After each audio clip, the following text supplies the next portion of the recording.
New Thought Media Network. We are a global broadcast network of positive music, media, and entertainment, inspiring humanity's evolution along the journey of enlightenment and creating a world of love, peace, empowerment, and prosperity for all. New Thought Media Network. Positively inspiring. New Thought Media Network is proud to present New Thought's Roots and Branches with Reverend Dr. Ruth Miller. Join us every Tuesday at 4 p.m. Mountain Time. Tune in live or watch anytime on our YouTube channel. Discover the rich history of New Thought and its impact on modern spirituality. Join Reverend Dr. Ruth Miller as she shares insights, stories, and teachings that inspire and uplift. Experience deep insights and transformative teachings that connect you to the roots of New Thought. Visit our YouTube channel to catch up on past episodes and join us live every Tuesday at 4 p.m. Connect with us and be part of the journey.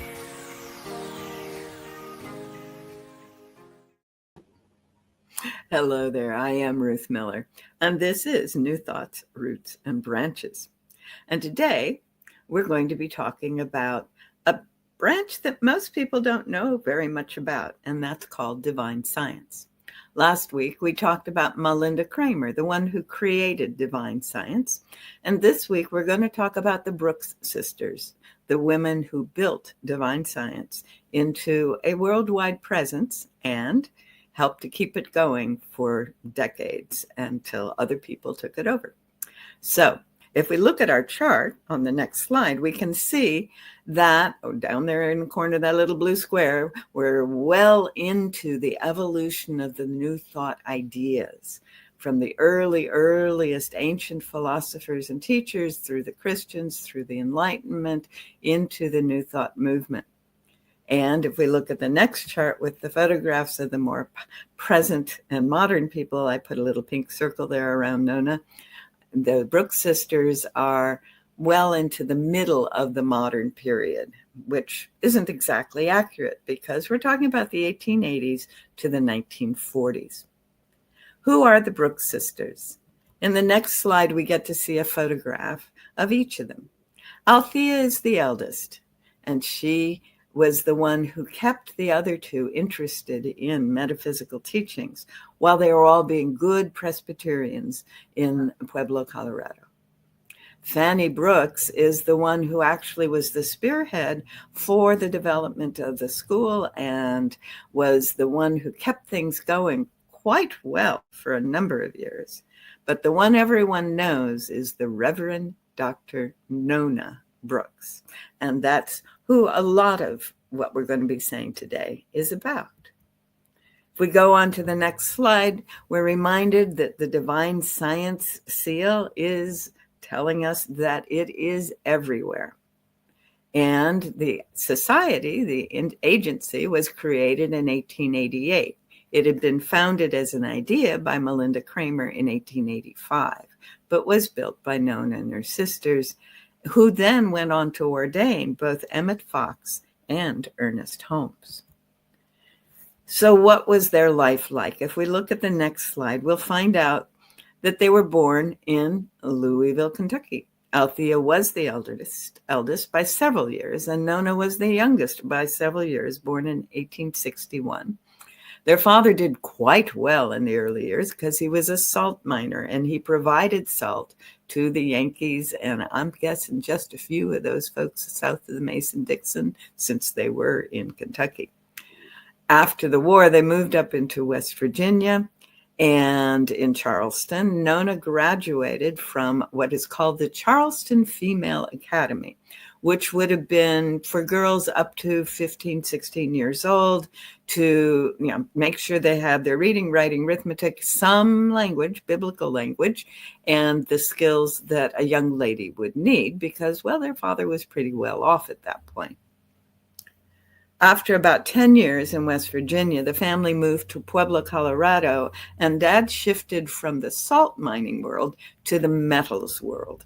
much of the silver and iron and lead that was coming out of the mountains were going through Pueblo, Colorado. And in fact, by the middle of the 19th century, Pueblo was called the Pittsburgh of the West because of how much production of that type was going on. While they were there in the 1880s, they met Charles Myrtle Fillmore and their kids. And in fact, they were so close as multiple families that Althea ended up marrying Charles's business partner, Charles Small. So Althea becomes Althea Brooks Small. She had kids by the time that Nona was 19. So that gives you a sense of the difference in their age. They were very much involved in exploring possibilities together, but they were very active, as I said, in the Presbyterian Church. In 1890, the Fillmores had left the area, as you may recall, and their father died. Now, Nona was still a teenager at this point, and it was a difficult time because she had begun to be quite ill. She was having some problem with the throat that she called later an infection, but some reports say was probably cancer. So if we look at the next slide, we find that there was a diagnosis of some incurable disease. She'd been through all kinds of treatments. How many times do we hear this story in association with the founding of New Thought? And the doctors gave up on her. But in 1887, one of the neighbors, a woman who's actually quite well known in the history of Pueblo, Colorado, a woman named Kate Bingham, had received a similar diagnosis for a woman's problem. And she'd got on a train to Chicago and had been referred to Emma Curtis Hopkins, where she spent several weeks, went through the 12 lessons, and came back totally cured. And part of what she was told and took up, the word was, if you want to maintain this, you need to teach it. So Kate contacted all the women that she knew in the town of Pueblo, especially those poor Brooks sisters, and made sure that they were invited to her first teaching of the first class in Pueblo. Althea was delighted. Here was an opportunity for the girls to actually get teachings from Emma Curtis Hopkins, whom she had learned through Charles Small from the Fillmores, was very important stuff. So she made it a point to make sure that Fannie and Nona showed up for those lessons. Althea had children and she wasn't able to take that time at that point in her life. So Kate Bingham returns, she starts teaching Emma, and it's an amazing, amazing experience. In the next page, in the next slide, we get to see that the way that Kate was teaching it was exactly the way those early class lessons that Emma Hopkins had printed were put out there. And that third lesson is affirmations. The first is the foundation. What is the nature of the divine? What is our relationship with the divine? And all power is all good. Good is omniscient, omnipresent, and omnipotent, right? And in the second lesson that these girls learned, it was how to begin to negate the power of anything else, right? So one of the things Emma teaches and that Kate taught very clearly was fill your mind with these ideas. Fill your mind over and over and over again. Right? Let there be no other thought in your mind. So I imagine the girls as they're feeding the chickens, making the beds, cooking meals, whatever it is they're doing, working in the garden, walking to and fro, watching them and listening to them saying these words over and over again. My good is my health. My health is God. God is omnipotent, omnipresent, omniscient. My good is my strength. Just saying those things over and over again. And then when they get into lesson 2, saying there is no power of evil. Sin has no power. There is no reality to matter except as spirit, and so on. Adding that into my good is my God over and over and over again for the week. Well, they come into the third lesson. The way the third lesson is structured, it's taking those initial concepts from lesson 1 and making specific affirmations about them. And on the third lesson, something amazing happened for Nona.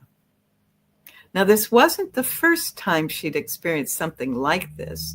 There was a point when they were moving from Kentucky to West Virginia where Nona was feeling unhappy about leaving the space in Kentucky because it was a beautiful, beautiful space. And she was in the yard. She was 10 years old. And she was thinking how sad it would be to leave it, but how much she loved it. And as she was sitting in how much she loved it, she felt the whole yard, that everything around her, become filled with light. And she felt loved and cared for. And she doesn't know how long that lasted.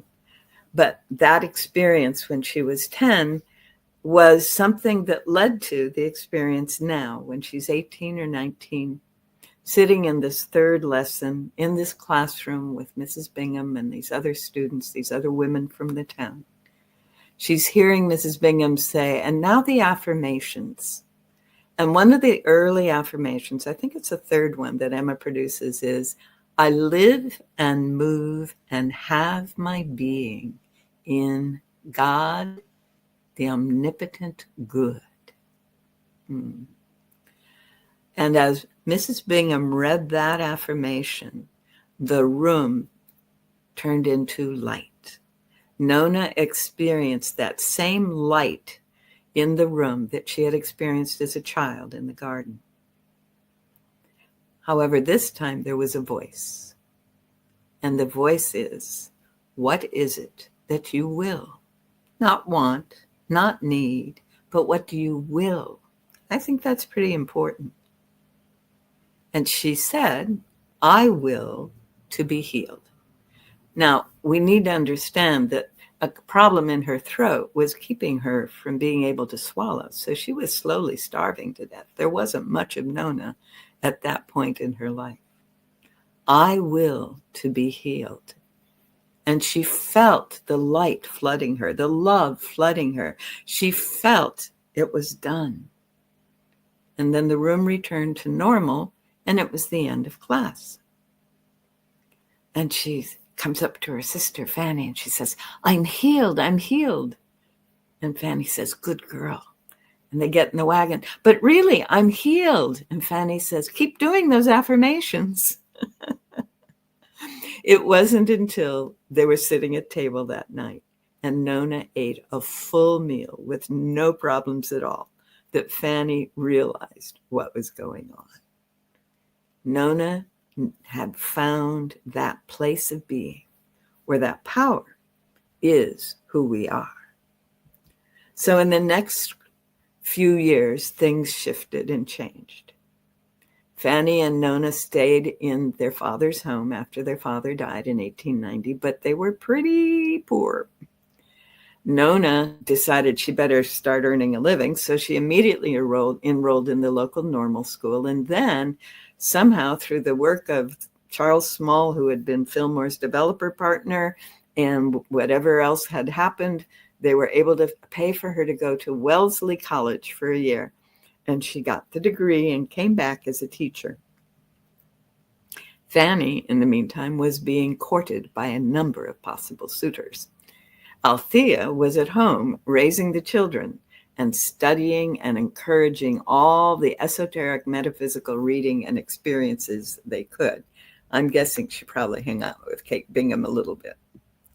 So Nona came back from her college year and became a teacher. But in the middle of all of that, I got my slides out of order here. I'm apologetic here. That's what was going on in the background. And as we become into the fourth lesson, this is 1 week after her healing, Fannie and Nona are heading home. And they stop by, as they often did, at their sister's home. Althea's small with her kids. And it turned out that Althea's daughter had been injured, and she was a hemophiliac. She was a bleeder. And everyone went into a panic except Fannie. Fannie said, got this handled.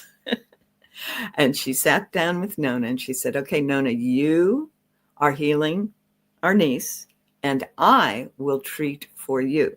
Now, this is a pattern worth paying attention to. This is not something that we see very often, but much more often early on in this process, where someone is holding the space for someone who is doing the treatment. Well, they did. And Nona entered into that light again. What is it that you will? I will that she be healed. And she was, and never had a bleeding problem again. And then the word got out. So about this time, the Presbyterian elders said, Fannie and Nona, what you are doing cannot possibly be a good thing. So they kicked them out of Sunday school. They could no longer teach in the Sunday school. Nona was able to teach in the regular school, thank heavens, because that's how they were supporting themselves. So Nona was working as a teacher, and Fannie was accepting.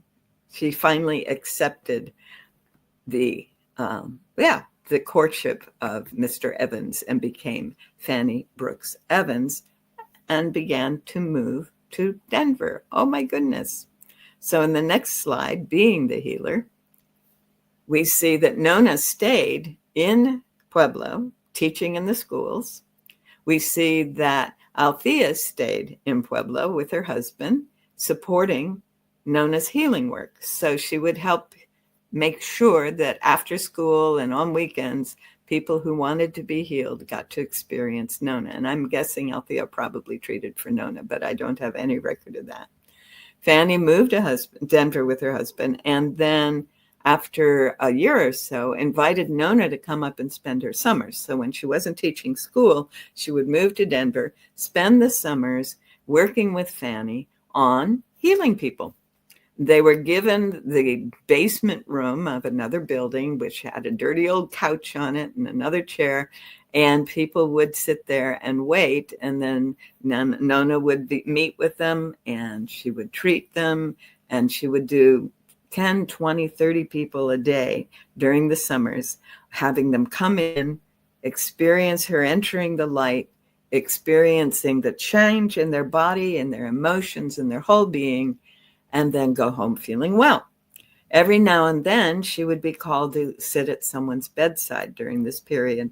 And she would sit there and she would close her eyes to shut out the image of the person not being well.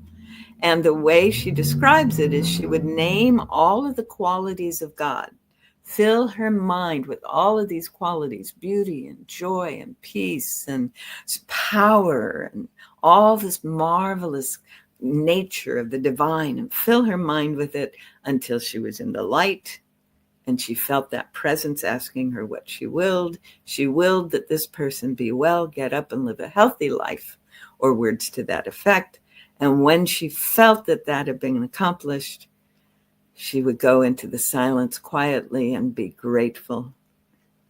And the person would usually wake up and nod and get up and get ready to live their life. It was amazing. So in 1896, Fannie persuaded Nona to move full-time to Denver, that she was clearly going to be able to support herself with her healing practice. And it was very soon thereafter that the three of them, Althea and Fannie and Nona, met with Melinda Kramer. The next slide shows us what happened as a result. When they met with Melinda Kramer, the thinking was, here was someone who not only understood the nature of the divine and could explain what Nona was experiencing and what all of them had experienced to some extent, but was aware that this was an exploration. This wasn't a set of doctrines, and they really liked that. So with her permission, they established the Divine Science College that first year. And Althea, the most mature of them, moved to Denver and became its president. Then Nona was the teacher. She was the one with the degree, so she had to be the teacher. She was the number one faculty, effectively dean of the college. Well, within a year, their students were coming back to them, and this has happened over and over again in the New Thought movement. People set up a school, they start teaching the principles, people start experiencing the power, And they go, oh no, I can't go back to regular church. We need a church. We need this to be meeting on Sunday mornings. So, as has happened with every other New Thought teacher on the planet that we know of, except Warren Feld Evans, Nona and her sisters created a church.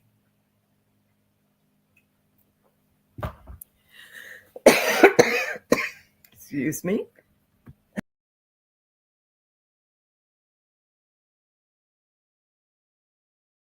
Issue with that one. So, what I think is interesting is not only did they think Nona should be the faculty for the college, and she did teach a number of other people to be faculty, and it worked out, but they decided she was the minister, again, because she had the degrees. So she became the Reverend Nona Brooks, ordained by, excuse me, wow, Melinda Kramer. So Melinda Kramer makes her the minister of the new Divine Science Church in Denver, Colorado. And she becomes quite active in the community as the minister. She's on the local school board. Well, she's a teacher, right?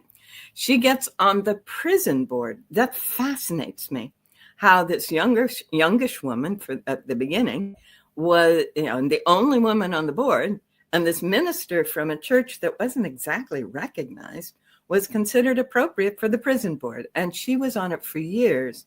And what people discovered was that the ideas that she brought and the words that she brought and the presence that she was meant that they had fewer prisoners who were in the system shorter time at less cost than at any other time. So they kept her on the board as long as she was willing.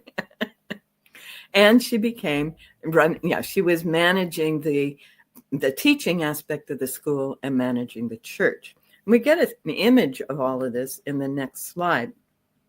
This is not a little tiny church. It is now called the Althea Center. Isn't that a beautiful building? I'm blown away by what they were able to create. These three sisters knowing truth and sharing truth, not ever asking for money, but knowing they were fully supplied. We'll talk about that in a little bit.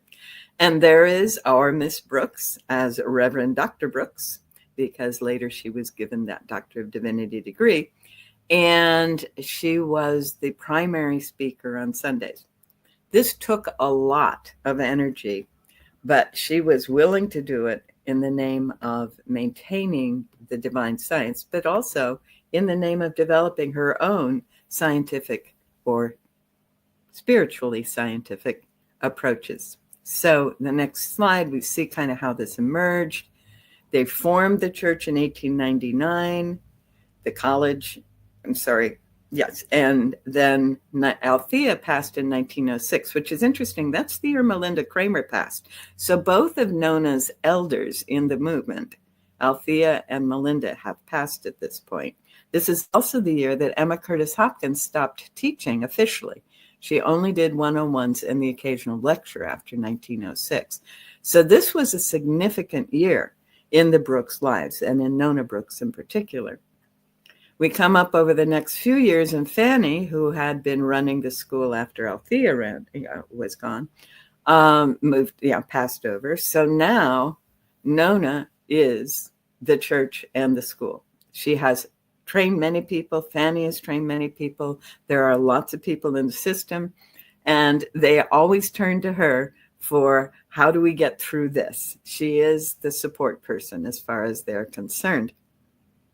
Well, just before World War I came to happen, some of the people that showed up were offering their services. And one of the things about being in a church, as opposed to being in a business, is you don't get to screen who shows up.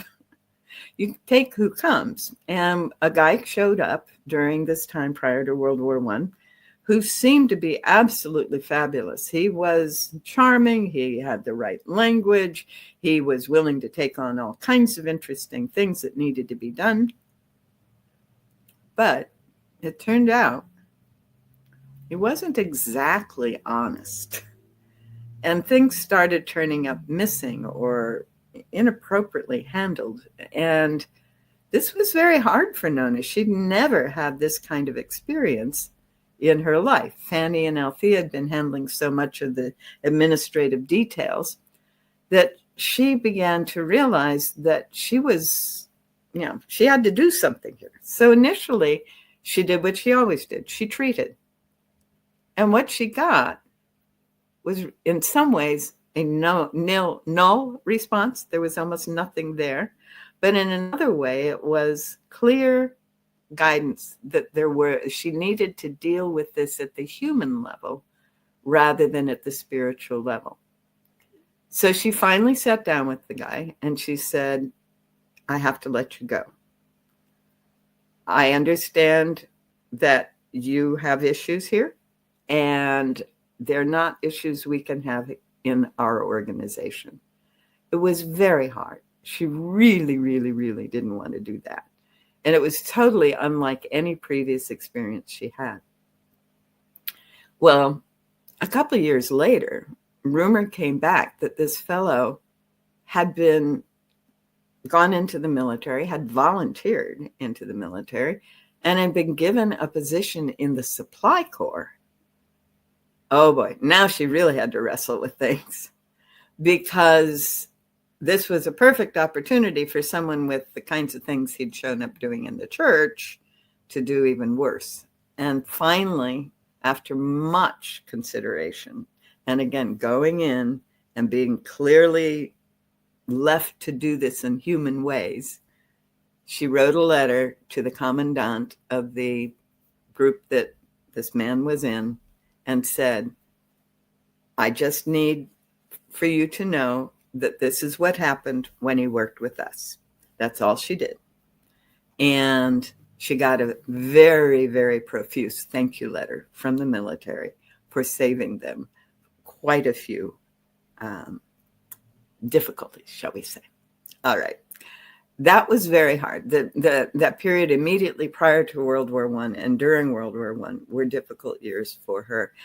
But she continued to use her standard approach. So in the next slide, what we see is from the time of that moment in the classroom, in the third lesson with Kate Bingham, Nona would take every situation that was presented to her and do a treatment.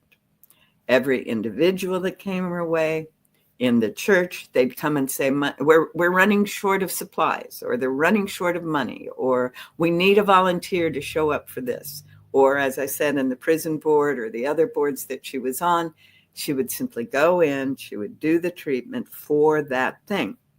Finally, after years, it occurred to her, if I can bring forth the supply for the moment, I can bring forth the eternal supply. I can bring forth, I can allow the divinity to work through me to bring this into being. So finally, she just treated for the well-being of the church. She just treated for the well-being of the school with much more detail than I've just said it. Boy, that took some of the pressure off.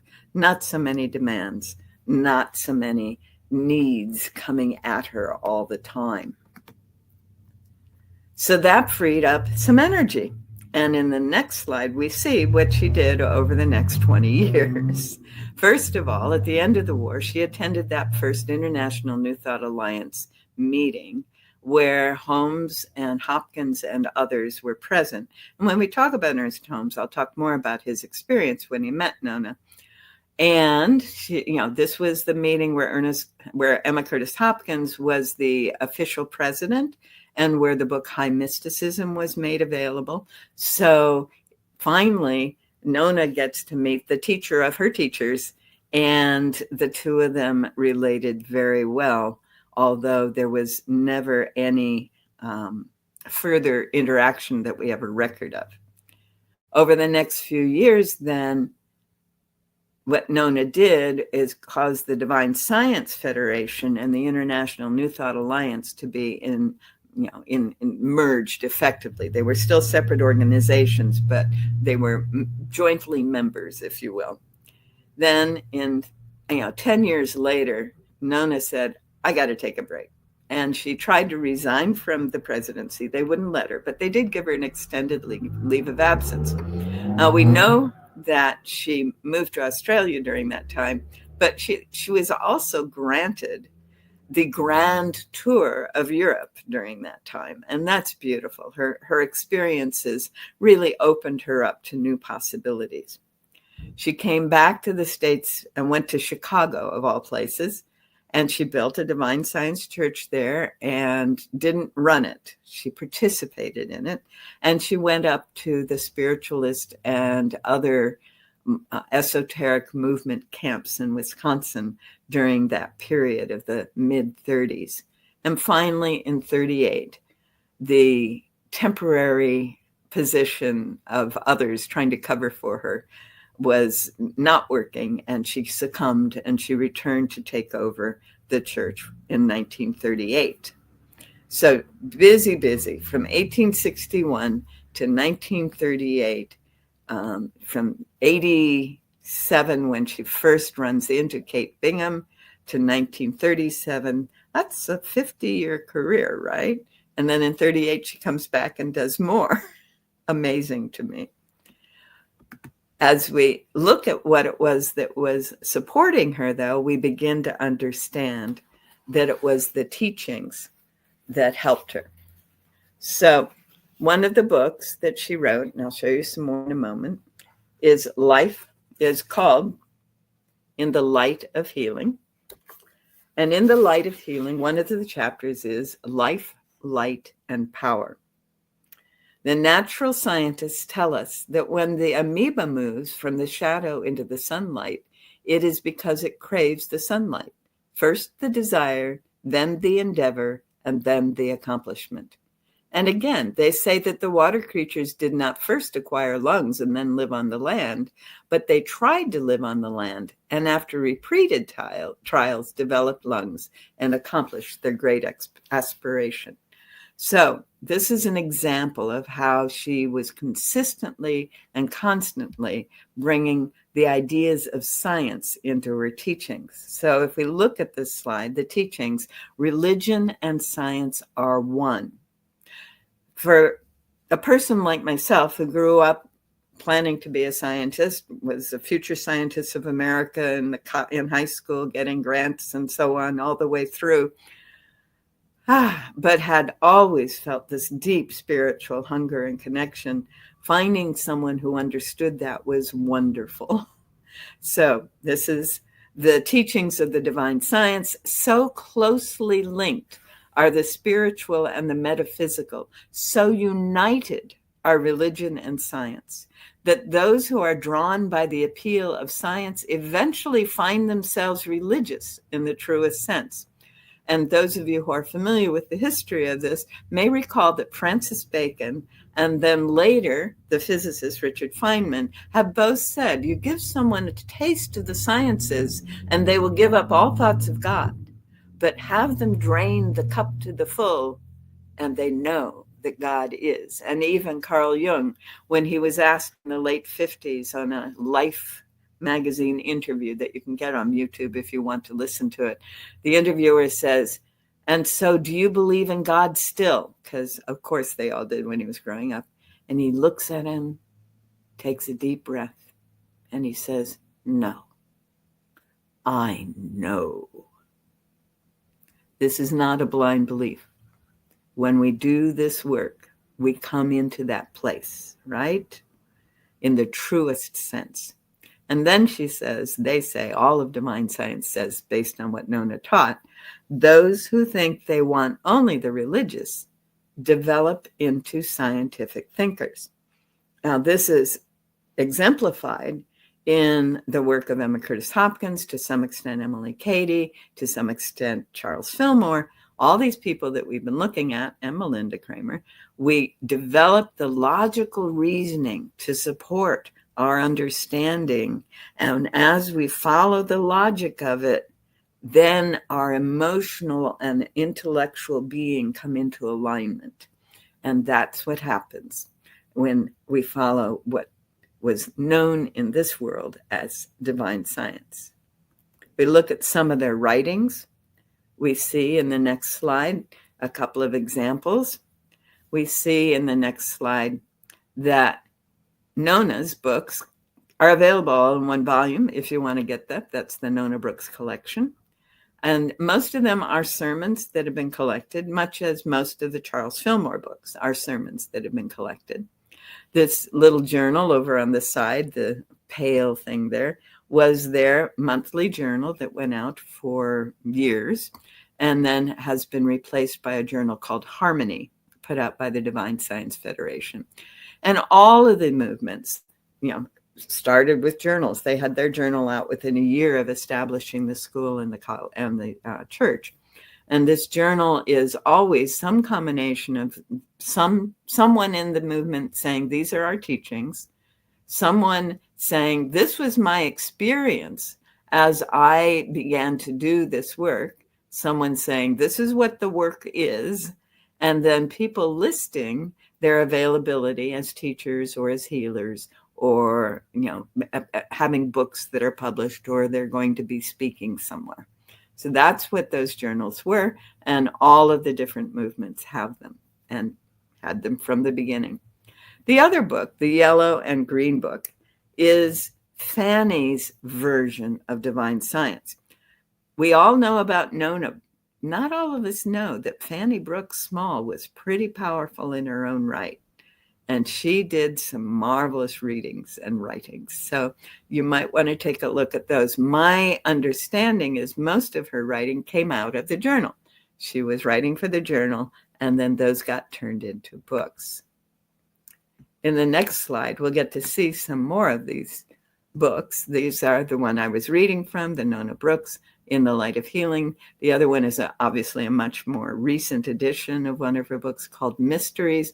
Again, these are her sermons compiled into books. Oh my goodness. So one of the things you might want to know is that the primary biography for Nona Brooks is Powerful is the Light. And this is the biography that was given to me when I was first trying to understand who this woman was and what they were doing. And in Powerful is the Light, we hear a lot of these stories. And then we also get a lot of details. For example, there's this wonderful story about on a streetcar. This is in Powerful is the Light. I've been healed. And where Nona is talking about her experience going home. They have been told to repeat phrases concerning health and healing, so Althea merely nodded at her sister brightly and said, yes, of course, and then added, we'll just about make it in time for our streetcar. But sister, Nona repeated, I've been healed.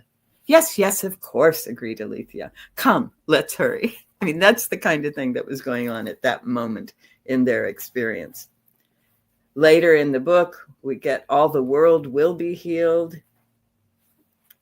And Althea treated her without result. Okay, so let me get where we are on all of this. Everybody in the world was going to be healed. That was the picture that possessed Nona those first few months after her own healing. People would treat, and one patient after another would arise and go forth healed. There would be no illness in all the world. God had not made illness, nor did he hold it in place. The fact was that it had no place, and in the course of a few years, 10 at most, illness would be gone from the face of the earth. Oh, the young. Nor did it occur to her that she herself, healed of her throat trouble, was not at the same time healed of every other possible illness. Yet all of her life, whenever she had been overheated, she had suffered. And one day at Glen Park, after she'd baked a cake and several other things, standing over a hot stove, suddenly she was ill again. Althea treated her without result. Then Fannie treated, repeatedly, without result. Now, Nona, it's your fault, they told her. You don't try to accept. But I do, she said crossly. Do you think I want to keep on feeling like this? Go on and treat some more. If you knew how I'd felt, you'd never stopped until you fixed it.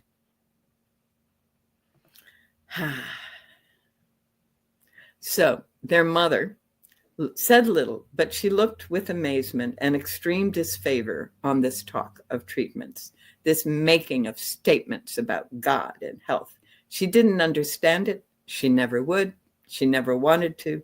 She only hoped they would stop before everyone would start thinking her family was queer.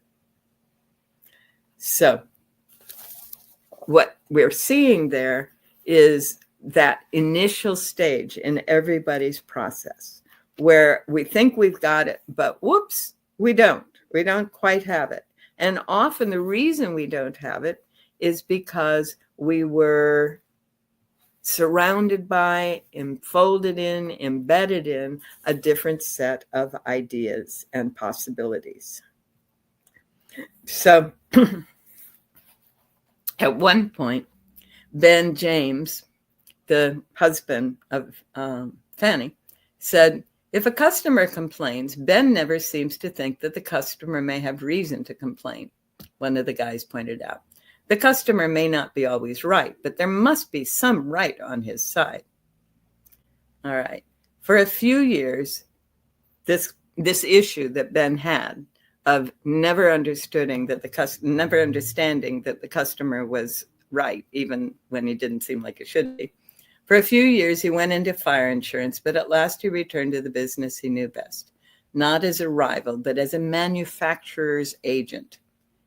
And everybody thought that he was causing a problem. So what Nona learned how to do was to treat. So this is the level of detail we get in this book, Powerful is the Light. To Nona, living with these families, the years seemed to rush past. Each day was filled to the brim with demands on her time and attention, interviews, treatments, lectures, lessons, committee meetings, calls, 1,000 details. For years, her greatest problem continued to be money. There were constant needs for the church, constant needs for herself, always she treated, and always the needs were met. But no sooner was one need cared for than another had risen, until sometimes it seemed to her that the more she treated, the faster the new needs came. Bingo. It was becoming a question of finding enough time in all 24 hours of the day to treat and do her other work. Finally, now I have no idea how this set of words is documented, but this is, quote, surely the laborer is worthy of his hire, Nona thought. I'm spending too much valuable time treating for such petty things.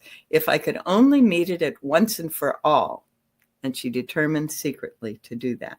She set about it with a definite plan. Now, I told you she figured out that she could treat for the whole, not just for the individual things. She set about it with a definite plan. Each day she treated as before for whatever immediate needs there were. But also, no matter how many demands were made upon her, she took additional time to treat for permanent, all-time supply of everything. Once, standing at her window, looking out upon the treetops, she thought, why, life just doesn't say just so many leaves to the tree and so many leaves to this bush, or there won't be enough leaves to go around, right? Life abounds. It can have as much life as it has of life within itself. I am one with life. I too abound. I abound. I abound. She said in her treating mode, I live in a universe that abounds. It shares itself with me, for I am a child of God, his direct expression. And so as she began to work with this, she began to develop all through her life. We see her developing her ideas, understanding more and more fully what it is that we are and can be experiencing. We passed one slide, and that is that she actually did pass on in 1943. In her sleep, she never had problems with food again. And she never had problems with that illness that she had overcome briefly, not briefly, but completely. She never had any of those other illnesses that I referred to when she had been cooking in the kitchen. Her gravestone is there in Denver, in the primary cemetery there. And she continues to teach many, many, many people through all the people that she taught. And there we have the Brooks sisters, the primary builders of divine science. Thank you so much for joining me today. I hope you learned something wonderful. Have a good time.